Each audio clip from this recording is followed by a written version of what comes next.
Good evening people. तो अब हम करने जा रहे हैं मार्जिनल रेट ऑफ सब्स्टिट्यूशन और slope of indifference curve. I hope कि आपने प्रीवियस लेक्चर लगा लिए होंगे क्योंकि उसी के बेसिस पे हम आगे पढ़ेंगे। ठीक है, तो मार्जिनल रेट ऑफ सब्स्टिट्यूशन या स्लोप ऑफ इंडिफरेंस कर्व होती क्या है। मैंने आपको प्रीवियस लेक्चर में पढ़ाया था स्लोप। आईसी कर्व क्या होता है? आईसी कर्व होता है, it is the graphical representation of IC schedule. ठीक है, आईसी कर्व ऐसे होता है। ठीक है, जिसपे जो बंडल्स हैं उस पर जो कंज्यूमर जो भी कंज्यूम करेगा उस पर इक्वल लेवल ऑफ सेटिस्फेक्शन मिलेगी उससे, that is called IC curve. ठीक है, तो अब स्लोप ऑफ आईसी कर्व क्या होती है, मतलब कैसी स्लोप होती है आईसी कर्व की, कैसे डिटरमाइन करते हैं। तो स्लोप ऑफ आईसी कर्व या मार्जिनल रेट ऑफ सब्स्टिट्यूशन का मतलब होता है it is the rate at which consumer can substitute one commodity for another commodity without changing the level of satisfaction. Marginal rate of substitution का मतलब होता है जब कंज्यूमर एक कमोडिटी को सब्स्टिट्यूट करके दूसरी कमोडिटी को चूज़ करता है। ठीक है, it indicate the slope of indifference curve, वो इंडिकेट करता है स्लोप ऑफ इंडिफरेंस कर्व। अब सब्स्टिट्यूशन क्या होता है? सब्स्टिट्यूट मतलब किसी एक चीज़ को सेक्रीफाइस करके या उस चीज़ को मना करके किसी दूसरी चीज़ को एक्सेप्ट कर लेना। जैसे मान लीजिए आपको मैंगो बहुत पसंद है और एप्पल भी लेना है आपको, तो आप अगर आपको मैंगो ज़्यादा पसंद है ना तो आप एप्पल को कम से कम ख़रीदेंगे और मैंगो को ज़्यादा से ज़्यादा, मतलब आप मैंगो को सब्स्टिट्यूट कर रहे हैं, मैंगो को ज़्यादा ख़रीद रहे हैं एप्पल के बजाय। So you are substituting the apple for mangoes. ठीक है, आप एप्पल को कम खरीद कर मैंगो को ज़्यादा खरीद रहे हैं, this is called marginal rate of substitution. और जिस रेट से करेंगे उसको हम बोलेंगे रेट ऑफ सब्स्टिट्यूशन। मतलब जैसे मान लीजिए मार्केट में आप गए और आपको एक एप्पल लेने हैं और मैंगो लेने हैं, मगर आपको मैंगो ज़्यादा पसंद है। ठीक है, तो आप क्या करेंगे कि जो एप्पल का प्राइस है, ठीक है, मान लीजिए 10 रुपये का एक सेब है और 20 रुपये का एक मैंगो है। ठीक है, तो अब आपके पास 30 रुपये हैं, तो आप क्या करेंगे, 40 रुपीज़ हैं आपके पास, तो आप एक भी सेब ना लेकर 2 मैंगो ख़रीद सकते हैं 40 रुपीज़ में, है ना। तो दिस इज़ कॉल्ड सब्स्टिट्यूशन। आपने 0 एप्पल ख़रीद के आपने 2 मैंगोज़ ख़रीद लिए। ठीक है, दिस इज़ कॉल्ड सब्स्टिट्यूशन। और रेट ऑफ सब्स्टिट्यूशन क्या हुआ, यहाँ 20 का रेट हुआ। ठीक है, आई होप आपको ये समझ में आ गया होगा, अगर नहीं तो मैं आगे जब कैलकुलेट करूँगा तो आपको समझ में आ जाएगा। ठीक है, this is in the slope of IC curve denoted by MRS XY is equal to loss of Y good divided by gain of X good which is equal to minus change in Y in response to change in X। MRS XY इसका मतलब है marginal rate of substitution. ठीक है, X for Y मतलब आप Y को loose कर रहे हैं और X को गेन कर रहे हैं। मतलब आपको X मतलब मैंगो है, इधर X मतलब मैंगो और Y मतलब एप्पल। तो मतलब आप एप्पल को कम खरीद रहे हैं और मैंगो को ज़्यादा खरीद रहे हैं। ठीक है, तो this is nothing but change in Y in response to change in X। ठीक है, ये माइनस का निशान शो करता है नेगेटिव, मतलब डाउनवर्ड स्लोपिंग। ठीक है, नेगेटिव रिलेशन है। ठीक है,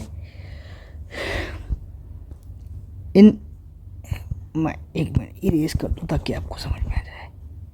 ठीक है, in simple words we can say that MRS XY is the ratio of the amount of Y goods that must be sacrificed per unit of X good gained। मतलब ये MRS X for Y इसका मतलब क्या है? इसका मतलब ये है कि हम Y गुड को सेक्रीफाइस करके, ठीक है, और X गुड खरीद रहे हैं। ठीक है, पर यूनिट ऑफ X गुड खरीद रहे हैं। ठीक है, if the consumer is to remain at the same level of satisfaction, अगर कंज्यूमर को सेम लेवल ऑफ सेटिस्फेक्शन पे रहना। ठीक है, it is nothing but the ठीक है, it is the ratio of amount of Y good that must be sacrifice per unit of X good gain. मतलब X को ज़्यादा गेन करने के लिए हम कितना वाई सेक्रीफाइस या लूज़ कर रहे हैं, this is called MRS XY। This is marginal rate of transformation for x good, ठीक है। MRS for good one of good 1 for good 2 is the number of units of good 2 that the consumer is willing to give up for an additional unit of one good 1 so as to maintain the same level of satisfaction, ताकि level of satisfaction same रहे। जैसे यहाँ देखो good 1 x है, good 2 y है, ठीक है। तो यहाँ क्या लिखा है, MRS ऑफ गुड 1, ये गुड 1 है, ठीक है, फॉर गुड 2 ये गुड 2 है। मतलब इसको हम करेंगे गेन, ठीक है। हम एक्स गुड को गेन कर रहे हैं, बढ़ रहा है ना, यहाँ पे पहले 1 खरीदा, फिर 2 खरीदा, फिर 3, फिर 4, फिर 5, और यहाँ पे 2 फॉर गुड 2, मतलब हम गुड 2 की जगह गुड 1 को ज़्यादा खरीद रहे हैं। Is the number of units of good 2 that must be consumer is willing to give up, ठीक है।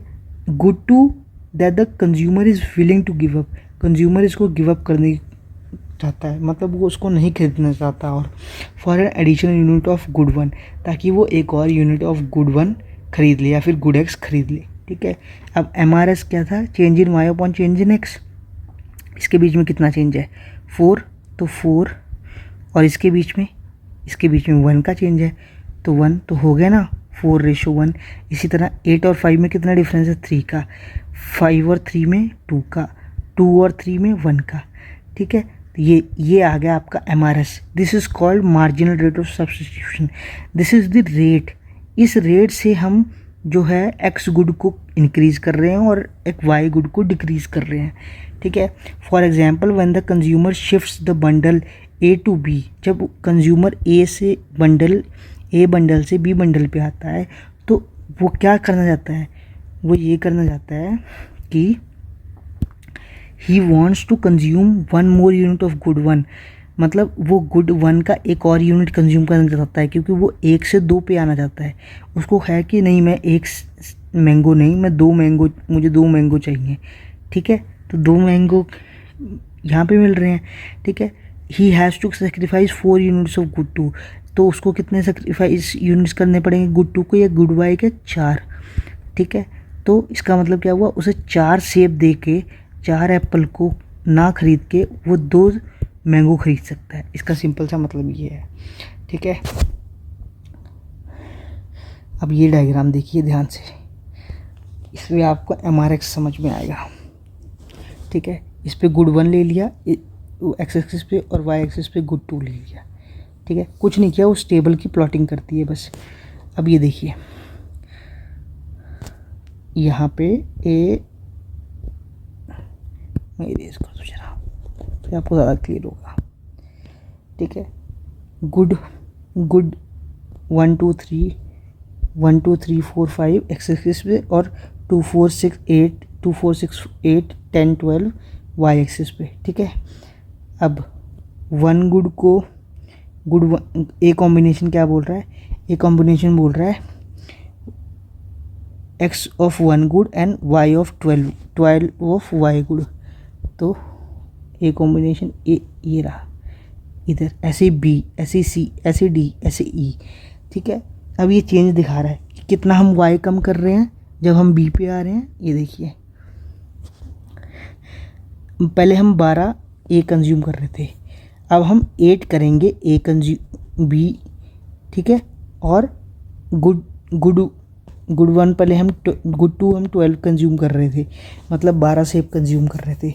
अब हम करेंगे सिर्फ 8 सेब खाएंगे, ठीक है, और एक और मैंगो बढ़ा देंगे या फिर एक और गुड 2 बढ़ा देंगे, ठीक है। तो हम ऊपर से नीचे पे आए, ठीक है, और यहाँ से यहाँ पे इंक्रीज़ हुआ। तो ऊपर से नीचे पे आए तो यानी चेंज इन वाई क्या हुआ, in response to change in X क्या हुआ, और क्योंकि ये डाउनवर्ड स्लोपिंग है इसलिए नेगेटिव का निशान आता है, ठीक है। तो this is called MRS XY, ठीक है। अब आपको ये समझ में आ गया होगा कि MRS XY होता क्या है। As the consumer increases consumption of 1 good, MRS decreases. जैसे जैसे कंज्यूमर वन गुड को इंक्रीज़ करेगा MRS डिक्रीज़ होगा। ये देखिए ना, ऊपर से कर्व ऐसे नीचे स्लांटिंग हो रही है ना, डाउनवर्ड स्लोपिंग आ रही है। क्यों? क्योंकि ये बढ़ रहा है। जैसे जैसे ये बढ़ता रहेगा गुड वन, वैसे वैसे जो आपका IC कर्व है वो डाउनवर्ड हो जाएगा, डाउनवर्ड। ठीक है,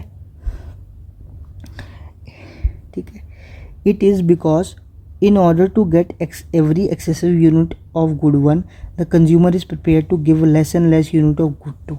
ठीक है, अब ये किस लिए क्यों होता है ऐसा कि MRS डिक्रीज़ कर रही है, ठीक है, as we go on increasing consumption one, क्योंकि जो कंज्यूमर है वो ज़्यादा से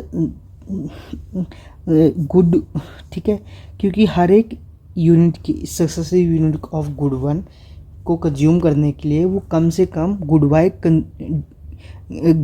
सेक्रीफाइस करना चाहता है। अब आपको ये समझना पड़ेगा ध्यान से। देखिए, पहले वो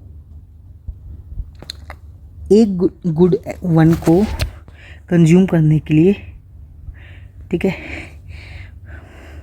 ए बंडल में क्या था, 1 unit of good one and 12 unit of good two. मगर जैसे ही हम बी पे आते हैं तो उसने एक और यूनिट ऑफ गुड वन बढ़ा दिया है, ठीक है, लेकिन उसने 4 unit of good two sacrifice कर दिए हैं। किस लिए? ताकि वो 1 unit of good one consume कर सके। मगर जब हम सी कॉम्बिनेशन पे आते हैं तो उसने एक और यूनिट ऑफ गुड वन बढ़ा दिया है कि उसे एक और चाहिए। मगर यहाँ पे जो डिक्रीज़ है, जो डिफरेंस है वो 3 का आ गया। मतलब अब वो कम, पहले वो उसने 4 अपने मैंगो कह लीजिए दे दिए कि हाँ मुझे, मतलब मान लीजिए गुड वन आपका एप्पल है, ठीक है, और ये आपका मैंगो है अब, ठीक है, मैंगो। तो उसने पहले उसको 1 सेब मिल रहा था और 12 संतरे आम मिल रहे थे। फिर उसने जैसे ही एक और सेब बढ़ाया, मतलब 2 सेब कर दिए, तो वो 8 आम कंज्यूम करने लग गया। जैसे ही वो उसने एक और आम बढ़ाया, मतलब 3 सेब बढ़ा दिए, तो एक और फिर उसने क्या किया, वो 8 से 5 पे आ गया। मतलब 3 और आम उसने सेक्रीफाइस कर दिए कि चलो 3 आम कर देता हूँ। मगर ये जो सेक्रीफाइस है देखिए कम होता जा रहा है। पहले 4 का सेक्रीफाइस था, चलो पहले 4 आम दे दिए उसने 1 सेब के बदले, फिर उसने 3 आम दे दिए 1 सेब के बदले, फिर उसने 2 आम दे दिए 1 सेब के बदले, फिर 1 आम देने को तैयार हो गया 1 सेब के बदले। मतलब वो कम ही देने को तैयार हो रहा है कि जैसे जैसे ये गुड वन बढ़ रहा है, वैसे वैसे गुड टू कम तो हो रहा है, मगर एक डिक्रीजिंग रेट पे कम हो रहा है। ठीक है, डिक्रीजिंग रेट पे कम हो रहा है। ये क्यों हो रहा है? क्योंकि आपकी जो IC कर्व है वो डाउनवर्ड स्लोपिंग हो रही है इसकी वजह से। ठीक है, क्यों होता है ये? क्योंकि जो कंज्यूमर है वो कम से कम वाई गुड को सेक्रीफाइस करना चाहता है। अब वो इसलिए जाता है क्योंकि जैसे जैसे आप किसी गुड को छोड़ते हैं ना, वैसे वैसे आपकी जो मार्जिन यूटिलिटी वो बढ़ती रहती है उस गुड के लिए। ठीक है, मतलब यार सीधी सी बात है, ऐसा होता नहीं है कि जैसे जैसे आप जिस चीज़ को कम कंज्यूम करेंगे आपको उसको पाने की चाहत और बढ़ती रहेगी। ठीक है, जैसे बहुत दिनों बाद आप कभी स्ट्रॉबेरी खाते हैं या जामुन खाते हैं, ठीक है, तो आप कितना सारा कंज्यूम कर लेते हैं, मगर आपको रोज़ रोज़ दिया जाए तो आप बोर हो जाएंगे। ठीक है, या फिर कह लीजिए कि जैसे रोटी खाते हैं आप, तो जितनी ज़्यादा आप रोटी खाते रहेंगे आपकी भूख जो है वो कम होती रहेगी, और जितनी कम रोटी खाएंगे आपकी भूख बढ़ती रहेगी। ये कंसेप्ट लगता है इसमें। ठीक है, तो यहाँ पे क्या हो रहा है कि ज़्यादा गुड वन को कंज्यूम करने के लिए, मतलब हर एक यूनिट को इंक्रीज़ करने के लिए वो कम से कम जो गुड टू है वो सेक्रीफाइस करने की कोशिश कर रहा है। पहले उसने 4 गुड सेक्रीफाइस कर दिए अपने, फिर 3 किए, फिर 2 किए, फिर 1 किया। ठीक है, ये काफ़ी इम्पोर्टेंट है समझना। ठीक है, now yes, the consumer is prepared to give less and less unit of good to, that is why the indifference curve is convex to the origin। इसीलिए जो IC कर्व है वो convex to the point of origin है, और ये properties भी हैं IC curve की जो हम नेक्स्ट टॉपिक लेक्चर में करेंगे। ठीक है। तो आई होप आपको ये समझ में आ गया होगा कि आईसी कर्व डाउनवर्ड स्लोपिंग क्यों है, आईसी कर्व कन्वेक्स क्यों है। अगर नहीं तो मैं नेक्स्ट लेक्चर में इसकी प्रॉपर्टीज़ करवाऊँगा, ठीक है। मगर till then you have to revise it once again, क्योंकि आप जब तक रिवाइज नहीं करेंगे तब तक आपको ये समझ में नहीं आएगा, ठीक है। So let us meet in the next lecture, bye.